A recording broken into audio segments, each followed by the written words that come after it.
Welcome to this explainer. Today, we're going to completely reverse engineer the universe's planetary assembly line to figure out exactly how it manufactures some of the most extreme, mind-bending worlds imaginable. Seriously, when we look up at the night sky, we're essentially staring at an infinite factory floor. Raw materials, heat, and gravity are all just thrown together to produce wildly different results, and it all depends on the initial factory settings, things like the distance from the host star or the mass of the starting cloud of dust. But, to truly appreciate these alien worlds, we first have to understand the brilliant engineering behind how we actually observe them in the first place. So it brings up a really fundamental question. How do we actually know what the weather is like on a planet we've never visited, and let's be honest, likely never will? Before we look at the planets themselves, we really have to understand our diagnostic tools. Because figuring out that a planet has supersonic winds or that it literally rains glass sideways on a world light years away, like the infamous HD 1897-33b, that requires some serious optical engineering.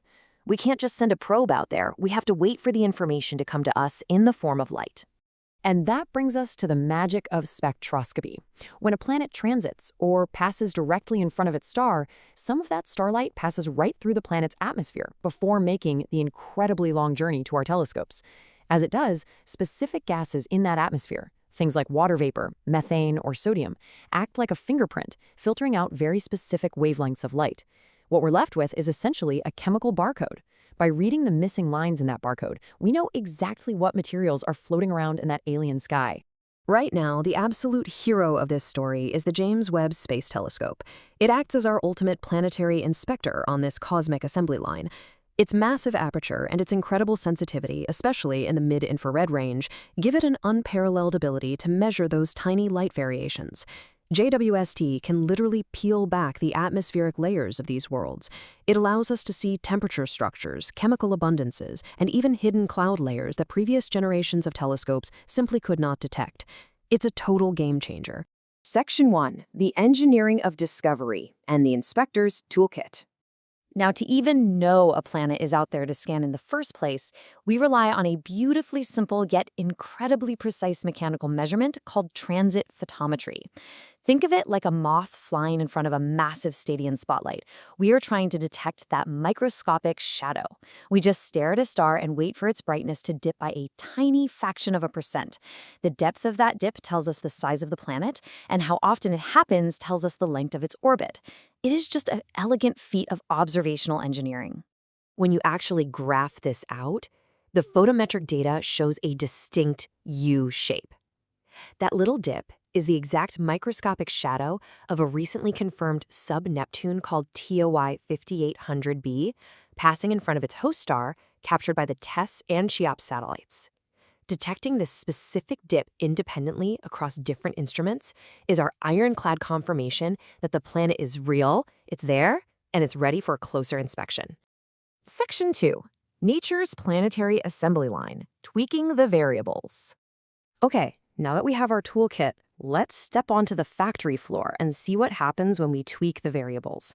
If a stellar nebula has a slightly different chemical makeup, specifically a carbon-to-oxygen ratio greater than 0.8, the factory outputs a completely different internal structure. Instead of forming our familiar terrestrial recipe, an iron core and a silicate rock mantle, nature substitutes those for a silicon carbide core in a mantle made of pure carbon. And under the immense pressure of a planetary interior, that carbon compresses, meaning the planet could literally have a mantle made largely of solid diamond. No joke. But how do we figure that out when we only have a planet's mass and radius? Well, scientists use complex ternary diagrams. By plotting a super-Earth on this three-way graph of iron, silicates, and water, we can mathematically reverse engineer its bulk composition without ever digging a single hole. And these super-Earths are bizarre, by the way. They're too big to be rocky like Earth, but too small to be gas giants like Neptune. By looking at curves of constant radius on these graphs, we can calculate the perfect, most likely mix of core, mantle, and water. It's like we're peering straight inside the planet. Section 3. Hot Jupiters and Migration, Extreme Heat Engines. So sometimes the factory settings go completely haywire after the planet is already built. Take hot Jupiters. These are massive gas giants, kind of like our Jupiter, but they orbit agonizingly close to their host stars. Now, they don't actually form next to their stars. It's way too hot there for gas giants to coalesce. Instead, they're manufactured far out in the cold reaches of the system. Then, through violent gravitational interactions, a process called high eccentricity migration, they spiral aggressively inward. Trapped near the star's furnace, the planet gets totally transformed into a massive, highly active thermodynamic engine.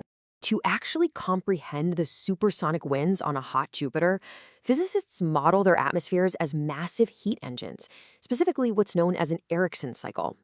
Fluid absorbs extreme heat on the day side, it rises, and then violently rushes over to the cold night side to sink. By calculating this intense transfer of thermal energy from one hemisphere to the other, we can actually explain the terrifying supersonic wind speeds whipping around the planet's equator. It is just raw, unadulterated physics in action. Section 4. Lava worlds and tidal locking. Permanent weather systems. If a rocky planet gets dragged too close to the stellar furnace, the orbital mechanics lock it into a terrifying permanent weather system. This phenomenon is called tidal locking. Because the planet is orbiting so closely, the immense gravitational grip of the star forces the planet's rotation to synchronize perfectly with its orbit. It just stops rotating relative to the star, exactly like how our moon faces Earth. The result? One side is baked in perpetual, blistering daylight while the other side is frozen in eternal, pitch-black night. On a tidally locked super-Earth like Coro 7b or K2 141b, this creates conditions that are honestly hard to even fathom. Imagine a literal ocean of molten refractory rock pooling continuously on the permanent day side. The surface is so unfathomably hot, we're talking well over 2200 degrees Kelvin, that the rock itself evaporates. This creates a thin, temporary atmosphere made entirely of mineral vapor. But here's the crazy part. The night side isn't geologically dead. The extreme temperature gradient from that boiling day side to the freezing night side drives massive internal mantle convection. A huge plume of hot material rises on the day side, while much cooler material sinks on the dark side. This creates a subduction zone right at the terminator, which is the line between day and night. And this incredible churning engine of rock actually powers active, violent volcanoes completely in the dark on the planet's frozen night side.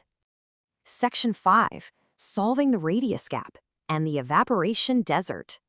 But, as we catalog all these extreme worlds using our transit data, we found a glaring hole in the assembly line's inventory, the radius gap, sometimes called the evaporation desert.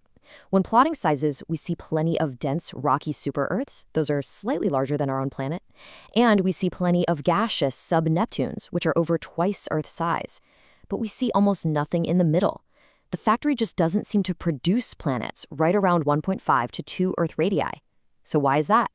The two leading engineering models for this gap suggest this isn't a manufacturing defect at all. It's a post-production teardown. Planets born in this middle ground likely start with a thick hydrogen and helium atmosphere, making them look like sub-Neptunes. But then they undergo intense atmospheric stripping. First is photoevaporation, where intense X-ray and UV radiation from the host star literally blasts the atmosphere away into space. The second is core-powered mass loss, where the immense heat radiating from the planet's own cooling core pushes the atmosphere off from the inside out. Once all that gas is gone, you're just left with the smaller, rocky chassis, a super-Earth. And that brings us right back to why the recently confirmed planet TOI 5800b is so incredibly special. It is a rare, eccentric sub-Neptune that is currently undergoing active tidal migration right into this evaporation desert. It acts as a real-time laboratory for us.